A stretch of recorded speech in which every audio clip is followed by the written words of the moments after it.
নমস্কাৰ সকলোকে নমস্কাৰ জনাই আজিৰ পাঠ আৰম্ভ কৰিব লৈছোঁ। মৰমৰ ছাত্ৰ ছাত্ৰীসকল, আজি আমি আলোচনা কৰিম তোমালোকৰ তৃতীয় শ্ৰেণীৰ গণিতৰ পাঠ নম্বৰ 2। মৰমৰ ছাত্ৰ ছাত্ৰীসকল, ইতিমধ্যে মই তৃতীয় শ্ৰেণীৰ গণিতৰ পাঠ নম্বৰ 1ৰ ওপৰত সুন্দৰকৈ দুটা ভিডিঅ' বনাই থৈ দিছোঁ। তোমালোকে যদি এতিয়াও চোৱা নাই, সেইটো লিংক মই ডিছক্ৰিপশ্যনত দি দিম, তোমালোকে তাত গৈ ক্লিক কৰি চাব পাৰিবা। এতিয়া আহা পাঠ নম্বৰ 2ত আমাৰ কি দিয়া আছে আমি তাক আজি আলোচনা কৰোঁ। পাঠ নম্বৰ 2ত দিয়া আছে সংখ্যাৰ ধাৰণা। মৰমৰ ছাত্ৰ ছাত্ৰীসকল, ইতিমধ্যে তোমালোকে সংখ্যা ধাৰণা পাই আহিছা, হয়নে? 100লৈকে পাই আহিছা। এতিয়া এইটো পাঠত পাঠ নম্বৰ 2ত তোমালোকক 100ৰ পৰা 500ৰ ভিতৰলৈ কেনেকৈ লিখিব লাগে আৰু তাৰ কিছুমান ক্ৰিয়াকলাপ ইয়াত দিয়া আছে। এতিয়া আহা কি কি দিয়া আছে আমি চাওঁ। প্ৰথমতে কোৱা আছে, চোৱা, কৈছে বগৰী বুটলো আহা। কিবা অলপমান লিখা আছে, আমি পঢ়ি চাওঁ দেই। জিৰণিৰ সময়ত বিদ্যালয়ৰ চৌহদত থকা বগৰীজোপাৰ তলত পৰি থকা বগৰী বুটলিবলৈ ৰাম, পুষ্পা, ৰবি আৰু হেমা আগবাঢ়ি গ'ল। ৰবিয়ে গছজোপা জোকাৰি দিলে, সিহঁতে বগৰীবোৰ বুটলিবলৈ ধৰিলে। ৰামে 35টা, পুষ্পাই 26টা, হেমাই 20টা, ৰবিয়ে 18টা বগৰী বুটলিলে।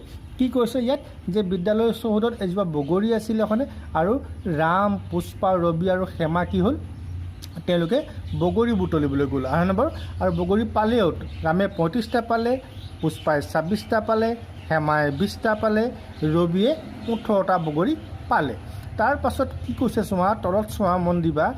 সিহঁতে পোৱা বগৰীৰ সংখ্যাবোৰৰ একক আৰু দশকৰ স্থানৰ অংকবোৰ লিখা। ইয়াক কৰিব দিছে। চোৱা, সংখ্যা লিখা আছে, দশক লিখা আছে, একক লিখা আছে, হয়নে?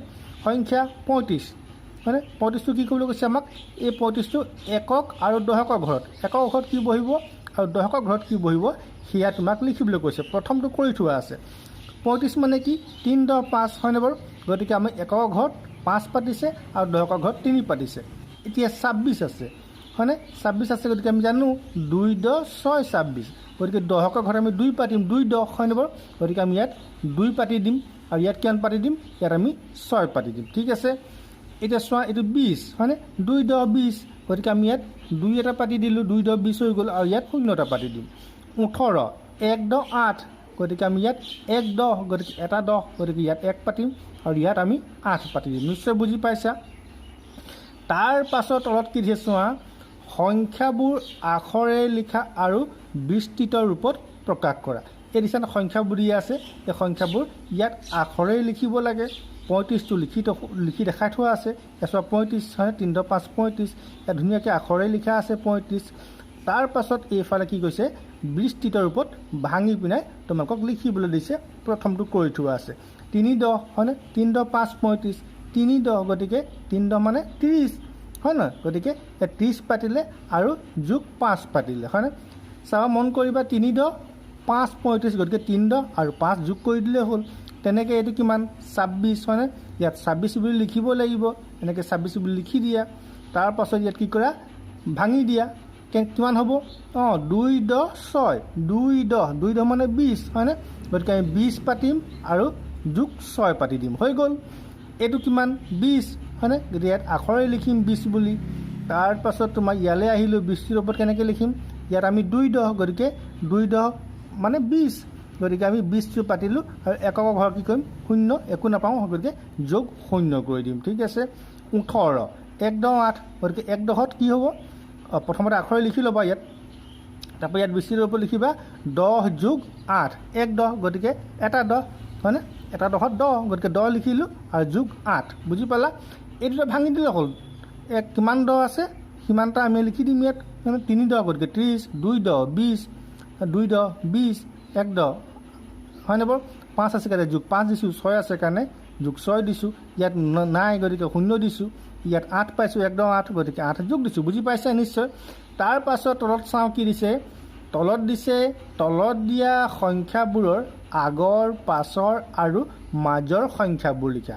আগৰ, মাজৰ আৰু পাছৰ ইয়াত দিছেনে? কিছুমান আগৰটো দিয়া নাই, কিছুমান মাজৰটো দিয়া নাই, হয়নে? ইয়াত মাজত দিয়া নাই, মাজত দিয়া নাই, হয়নে বাৰু? এতিয়া তোমালোকে লিখিব লাগিব। ইয়াত চোৱা, মাজত দিয়া আছে 35, তো আগৰটো কি হ'ব, আগৰটো হ'ব 34, হয়নে বাৰু? 3, 10, 4, 34, গতিকে 3, 10, 4 ইয়াত আমি লিখি দিম। এইটো হ'ল 35 হয় ন, 35ৰ পাছৰটো কি হ'ব 36। কেনেকৈ কৰিছোঁ আমি অংকটো? মনত ৰাখিবা মাজৰটো দিয়া আছেনে, আগৰটো পাবৰ কাৰণে এক এটা বিয়োগ কৰিব লাগে, ইয়াৰ পৰা এক এটা বিয়োগ কৰিব লাগে। 35ৰ পৰা এক বিয়োগ কৰি দিয়া, 3 × 4 = 34 হ'ব। আৰু পাছৰটো পাবৰ কাৰণে এইটোৰ লগত এক এটা যোগ কৰি দিব লাগে, গম পাইছেনে? তো এক যোগ কৰিলোঁ, আমি 36 পালোঁ। এইটো চোৱা মাজত দি আছে 26, আগৰটো কি হ'ব এক বিয়োগ কৰি দিয়া 25 হ'ব, হয়নে বাৰু? 2 × 5 আৰু পাছৰটো কি হ'ব 26 আছে, গতিকে এক যোগ কৰি দিয়া 27 হ'ব, ঠিক আছে? তেনেকৈ এইটো চোৱা আগৰটো দিয়া আছে, মাজৰটো লিখিব লাগে, হয়নে? মাজৰটো লিখিব মানে ইয়াৰ পাছৰটো নহয় জানো, ইয়াৰ পাছৰ ইয়াৰ আগৰ, গতিকে 19 আছে, 19ৰ লগত এক যোগ দি দিয়া কিমান হ'ব 20 হ'ব। 20 পাতি দিয়া হৈ গ'ল, হয়নে বাৰু? উত্তৰটো শুদ্ধ হৈছে। চোৱা যদি এই পাছৰটো মন কৰাচোন 21 আছে, 21ৰ আগৰটো এইটো, হয়নে? এক বিয়োগ কৰিব লাগে, গতিকে এইটো 20। ঠিক তেনেধৰণে ইয়াত 17 আছে, ইয়াত 19 আছে, ইয়াত কি হ'ব মাজৰটো 18, হয়নে বাৰু? নিশ্চয় তোমালোকে বুজি পাইছা। এতিয়া আহা তোমালোকৰ পৃষ্ঠা নম্বৰ 22ত কি দি আছে আমি তাক চাওঁ। 22ত দিছে চোৱা, ৰাম আৰু পুষ্পাই মিলি কিমান বগৰী পালে উলিওৱা। একক ধৰক সুন্দৰকৈ পাতা আছে, ৰামে পালে পুষ্পাই পালে আৰু মুঠ কিমান, হয়নে বাৰু? মুঠ কিমান পালে ৰাম আৰু পুষ্পাই মিলি সেইটো কৰিব দিছে। মই সুন্দৰকৈ ইয়াত পাতিয়ে থৈছোঁ, তোমালোকে চাই পাতি ল'বা, মই অংকটো বুজাই দিছোঁ। চাবা ৰামে কিমান পাইছিলে 35টা পাইছিলে, হয়নে? 35টো আমি কেনেকৈ লিখিম? 10ৰ ঘৰত 3 পাতিম, একৰ ঘৰত 5 পাতিম। পুষ্পাই কিমান পাইছিলে 26টা পাইছিলে, গতিকে আমি কি কৰিলোঁ একৰ ঘৰত 6 পাতিলোঁ আৰু 10ৰ ঘৰত 2টো পাতি দিলোঁ। এতিয়া আমি অংকটো কি কৰিব লাগিব? মুঠ উলিয়াবৰ কাৰণে আমি যোগ কৰিব লাগিব। এতিয়া আমি যোগ কৰোঁ 5 আৰু এফালে 6, হয়নে?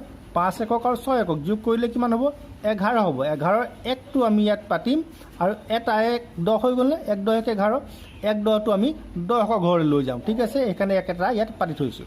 এতিয়া চোৱা 2 3 আৰু 2 যোগ কৰি দিয়ে কিমান হ'ব 5 হ'ল, হয়নে? আৰু 5 10 এইফালে পালোঁ আৰু 1 10 যে ইয়াৰ পৰা আহিছিলে, গতিকে এই 1 10টো আমি যোগ কৰি পিনে 6 10 পালোঁ আৰু 6 10টো পাতি দিলোঁ, ঠিক আছে? মৰমৰ ছাত্ৰ ছাত্ৰীসকল, মই ইতিমধ্যে যোগৰ ওপৰত তোমালোকৰ কাৰণে ভিডিঅ' বনাই থৈছোঁ, যোগ আৰু বিয়োগ। তোমালোকে সেই দুটা ভিডিঅ' সুন্দৰকৈ মন দি চাবা, যদি কোনোবাই নাজানা যোগ বিয়োগ কৰিব জানি যাবা, ঠিক আছে? আৰু তাৰ পাছত যদি কিবা সমস্যা হয় মোক তোমালোকে ক'বা, মই তাৰ ওপৰত আকৌ সুন্দৰকৈ ভিডিঅ' বনাই দিম বাৰু। যি নহওক, এতিয়া চোৱা তাৰ পাছত কি দিছে, হেমা আৰু ৰবিয়ে মিলি কিমান বগৰী পালে উলিওৱা। একেধৰণৰ, হয়নে বাৰু? হেমা কেইটা পাইছিলে 20টা, গতিকে আমি 10ৰ তলত 2 পাতি দিলোঁ, একৰ ঘৰত 0 পাতি দিলোঁ। ৰবিয়ে পাইছিলে 18টা, গতিকে আমি 1 10, হয়নে? গতিকে 1টো 10ৰ ঘৰত পাতিলোঁ, 8টো আমি কি কৰিলোঁ একৰ ঘৰত পাতি দিলোঁ, হয়নে? তাৰপৰা যোগ কৰিলোঁ। যোগ কৰোঁতে মন কৰিবা একক লগত প্ৰথমতে এককখিনি যোগ কৰিবা, 0ৰ লগত 8 যোগ কৰি দিলোঁ, 8 হ'ল, হয়নে? আৰু এইফালে 2 10 আছিলে আৰু 1 10 যোগ কৰি দিলোঁ, 3 10 হৈ গ'ল। একদম সহজ অংক, হয়নে বাৰু? নিশ্চয় তোমালোকে বুজি পাইছা। তাৰপাছত চাওঁ তলত কি দিছে, ৰাম, পুষ্পা, হেমা আৰু ৰবিয়ে মিলি মুঠতে কিমান বগৰী পালে। এবাৰ 3জনৰ কথা সুধিছে, 4জন, হয়নে বাৰু? ৰাম, পুষ্পা, হেমা আৰু ৰবি, এনেকৈ ধুনীয়াকৈ লিখা আছে। কোনে কিমানটা পাইছে তোমালোকে আগৰ পৰা চাই পাতি দিয়া। ৰামে 35টা পাইছিলে, গতিকে 35 পাতিলোঁ। পুষ্পাই 26টা পাইছিলে, গতিকে 26 পাতি দিলোঁ। হেমাই 20টা পাইছিলে, 20টা পাতি দিলোঁ। ৰবিয়ে 18টা পাইছিলে, গতিকে আমি 18 পাতি দিলোঁ। তাৰপাছত এইখিনি আমি সুন্দৰকৈ যোগ কৰি দিলোঁ। 5 6 11, 11 8 কিমান 19, 19ৰ 9 পাতিলোঁ, হয়নে? কিয় 9 পাতিলোঁ?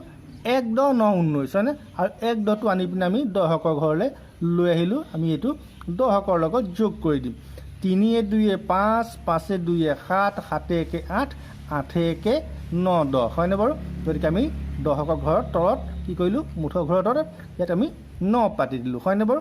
মুঠ ওলাই গ'ল 9 10 9 99টা, ঠিক আছে? নিশ্চয় বুজি পাইছা। এতিয়া চোৱা ইয়াত কৈছে আটাইতকৈ বেছি সংখ্যক বগৰী কোনে বুটলিলে। আটাইতকৈ বেছি সংখ্যক কোনে পাইছিলে বগৰী, কোনে পাইছিলে বেছিকৈ? ৰামে কেইটা পাইছিলে 35টা, পুষ্পাই কেইটা পাইছিলে 26টা, হেমাই পাইছিলে 20টা, ৰবিয়ে পাইছিলে 18টা। এতিয়া কোনে বেছি পালে?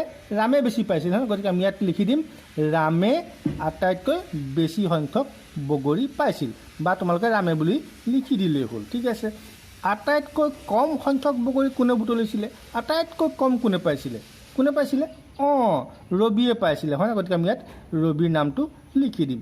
এতিয়া মন কৰা দুয়োজনৰ মাজত বগৰীৰ সংখ্যাৰ পাৰ্থক্য কিমান পাৰ্থক্য সুধিছেনে ৰামে পাইছিলে 35টা আৰু তোমাৰ হেৰিয়ে পাইছিলে ৰবিয়ে পাইছিলে 18টা হয়নে বাৰু ৰামে বেছি পাইছে কিন্তু দুয়োজনৰ মাজত পাৰ্থক্যটো যেতিয়া সুধিছে আমি কি কৰিব লাগিব অংকটো আমি বিয়োগ কৰিব লাগিব ঠিক আছে আমি 35ৰ পৰা 18টো বিয়োগ কৰি দিম হয়নে আৰু বিয়োগ কৰি আমি 17 পাম আৰু সেই 17টো ইয়াত আমি পাতি দিম ঠিক আছে তাৰ পাছত আছে তলত যোগ কৰা বুলি কৈছে হয়নে বাৰু এনেকৈ যোগ চিন দিয়া আছে দেখিছে নে বাৰু 12 যোগ 27 আৰু এই দুটা যোগ কৰি পিনে তোমালোকে কিমান পাবা ইয়াত পাতি দিব লাগিব এইখিনি তোমালোকে নিজেই পাৰিবা নহয় নে বাৰু তেনে সহজ অংক টান অংক নহয় তোমালোকে কেনেকৈ কৰিবা মই এটা অংক তোমালোকক কৰি দেখাওঁ ৰ'বা মই ছাত্ৰ ছাত্ৰীসকল চাওঁ মন দিবা মই অংক দুটা পাতি লৈছোঁ এতিয়া চোৱা এয়া হ'ল একক ঘৰ আৰু এইটো একক ঘৰত থকা হয়নে গতিকে 2 আছে আৰু 7 আছে আমি এইকেইটা প্ৰথমতে যোগ কৰিব লাগিব 7 2 কিমান হয় 9 হয়নে 9টো আমি ক'ত পাতিম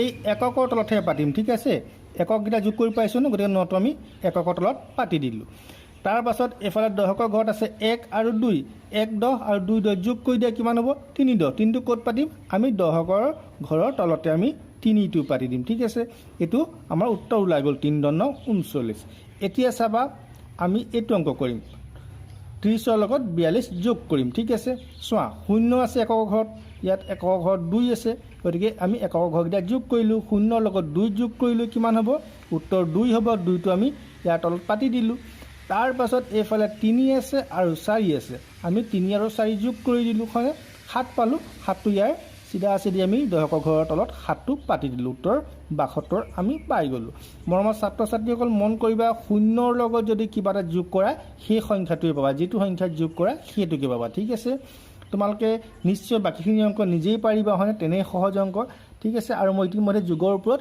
ভিডিঅ' বনাই থোৱাই আছে গতিকে আশা কৰিছোঁ তোমালোকে সুন্দৰকৈ যোগখিনি পাৰিবা মৰমৰ ছাত্ৰ ছাত্ৰীসকল ৰৈ যোৱা অংকবোৰ মই নেক্সট ভিডিঅ'ত আলোচনা কৰি দিম আজিলৈ ইমানতে সামৰণি মাৰিছোঁ ধন্যবাদ